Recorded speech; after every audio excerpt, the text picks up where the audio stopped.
Ladies and gentlemen, it's time for the CPAC straw poll. Please welcome CPAC Chairman Matt Schlapp, and from McLaughlin and Associates, Jim McLaughlin. This way I can follow.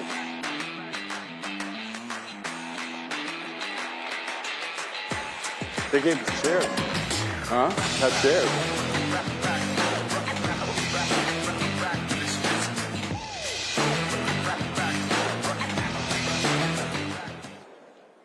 All right, Jim, this is your big moment. By the way, do you all know one of the great things?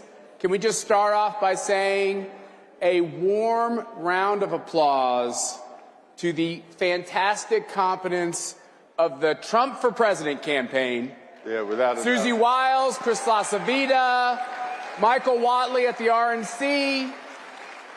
What a difference a campaign can make. And Jim and John McLaughlin on the polling. Thank you, Jim, for your great work. And you know what? We've been with President Trump from the very beginning. Believe it or not, he talked about running back in 2011.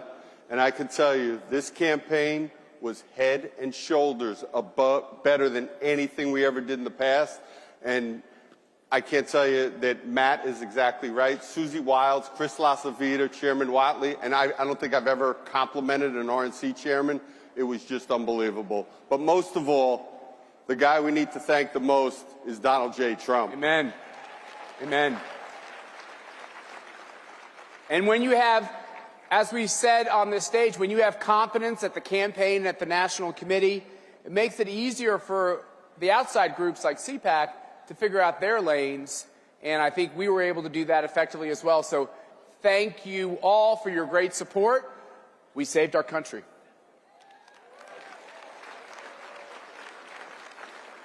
And I will tell you this, you know how I knew Donald Trump was going to win?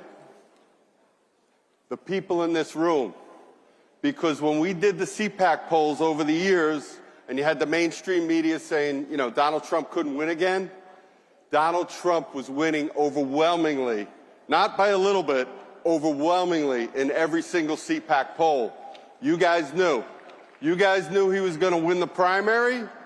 You all knew that he was going to win the general election no matter what the Democrats threw at us. So with that said, let me say first, thank you. We really appreciate you taking the poll. This is the grassroots. And I always say CPAC, the folks that attend CPAC, you all are the base of the base. And just so everybody knows, we had over 1,000 people take the CPAC straw poll this year. I thank you for that, and that's great. Don't forget, by the way, when you come back next year, take it as soon as you get here, and it works out really, really well. So with that being said, we asked a couple questions. One of them was, what would you say, and I'm hearing this from voters, we do focus groups, we do polls every single day. We said the first few weeks of Donald Trump's presidency have been the best for the modern conservative movement in my lifetime. What do you think about that? Well, 99% agreed with that. Think about that. We don't see 99% numbers. We weren't sure what this number was going to come out at. It's almost like I get these numbers back and I'm saying, is this right? But 99% say this is the best in their modern conservative history. Then we said, now that the Republicans have a majority control in both the House and the Senate, how important is it to you that they rapidly pass Donald Trump's agenda? Is that important to you? 99%. Again, who's this one guy who keeps voting wrong? If you guys find him, let me know. I want to have a beer with him afterwards and talk to him. You guys know you took the poll. We got a lot of ballot security. We got to, we got to have the code, the whole 9 yards. I don't know. Maybe somebody from the press is sneaking in. I think the problem is you're not using a strong enough adjective to say how good it all is. I think they want it to be even stronger. So you have to work on your diction there. Oh, it's unbelievable. Then we asked, how do you feel about President Trump's cabinet? How do you feel about it? Remember, by the way, remember how the left-stream media, or I call it sometimes the USAID media, was telling us he was going to have trouble getting these folks through? Well, this is how you feel about his cabinet. 98% of you say you're either enthusiastic or you're satisfied with it. 89%, nearly 9 out of 10, said you're enthusiastic about his cabinet. Are you enthusiastic about them? You know, I kind of feel like CPAC's been the first Trump cabinet meeting. You know, they were all here basically, so it's been pretty cool. These guys got an inside sight to it. Oh, and then some. And by the way, I think virtually every member of his cabinet has spoken at CPAC Absolutely. in the past, not just this year. Yeah, even the ones that are new to the coalition. All right. Now, remember when Donald Trump is talking about and still talking about setting up a national security and an economic alliance with Greenland?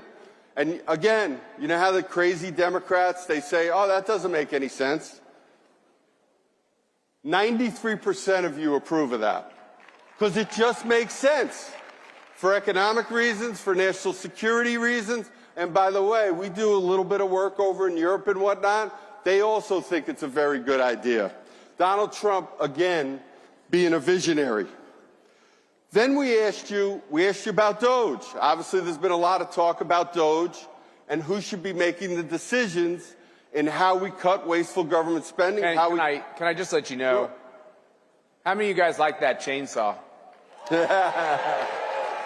I call it the chromed out badass chainsaw. I just want you to know this great President Malays told me that he's sending CPAC a chainsaw too, so it's coming our way as well. I probably would be a little more judicious in how I wield it, but I hope Elon wields it very aggressively. Oh, I'm sure he will. I'm sure he's going to. And I don't know if anybody saw the tweet recently, where I guess it was the truth, where President Trump said he wants DOGE to move even faster. That doesn't surprise me. Think about everything, and that's how he leads.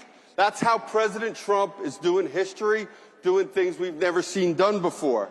And when we asked you, who do we want in charge of DOGE, either Congress or President Trump, what did you tell us? Trump, 89%, 89-5, because you trust him to make the right decisions. Let me jump in on this a little bit, which is you have folks saying, okay, what does the Constitution say? What does the law say on all this spending? I just want to preface this by saying, every time you heard a member of Congress and lots of Republican members of Congress tell you that spending fights are political losers, that shutting down the government is a political loser, that we have to go along with the Democrats on all this spending, we have to sign an omnibus, a mini bus, a short bus, a big bus, whatever this spending thing was, that had all of this crap for USAID and everything in it. And your message in this poll is, Congress, you have a job with budget and oversight, do your job. And if you're not going to do your job, Trump should do the job. Yep. And by the way, we're going to get to that one too. And with that said, okay, one time when I came to one of the CPACs, President Trump gave me a hard time because he only had a 95% job approval rating. And I said to him, I said, sir, nobody gets a 95% job approval rating. Trust me, Matt Schlapp, with Mercy and his 5 daughters, he doesn't have a 95% approval rating at his dinner table. So what kind of an approval rating does he have now?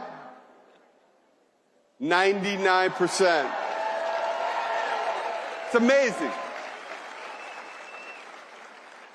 I've been working at a pollster now. I know you could never tell, but going on 4 decades now. I've been doing polling.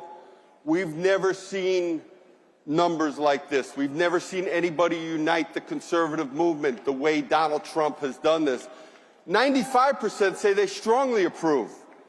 It's literally amazing. And people say, you know, compare it to Reagan. And I said, it's way more popular than even Ronald Reagan was. And I never would have said this back in the day. Donald Trump has literally remade the conservative movement. He's remade the Republican Party. And it's because of his success. A lot of people say it's because of his personality. It's because he's been successful and he's doing exactly what you folks want him to do. So going back to Matt's point, do you think President Trump has been doing a better job, a worse job, or about the same as last time? And most of you folks thought he did a really good job last time. What do we have? 99% telling us he's doing a better job. And again, I was afraid People wouldn't say because they thought he did a good job last time. You got 99% again. And last but not least, we actually asked, because you guys are the conservative movement. You guys are the thought leaders, the opinion leaders. We asked folks who they thought would be the Republican nominee, who they preferred for the Republican for president in 2028. And who is it? Polls right. J.D. Vance.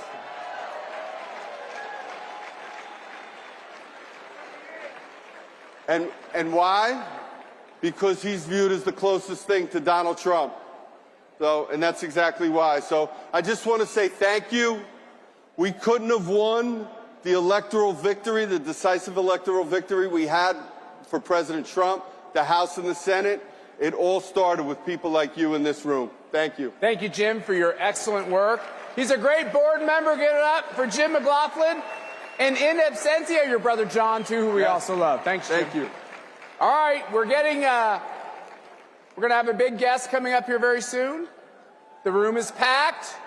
I'm expecting to look at X any moment, and a member of the media or of that weird Never Trump group that's meeting across town, they're going to show a picture of an empty room. But we all know the truth, which is I don't think we've ever had a CPAC quite this full, quite this level of excitement. You know why? Because we know we're on a 4-year journey to put America back on track. Let's get it done. God bless you. Thank you.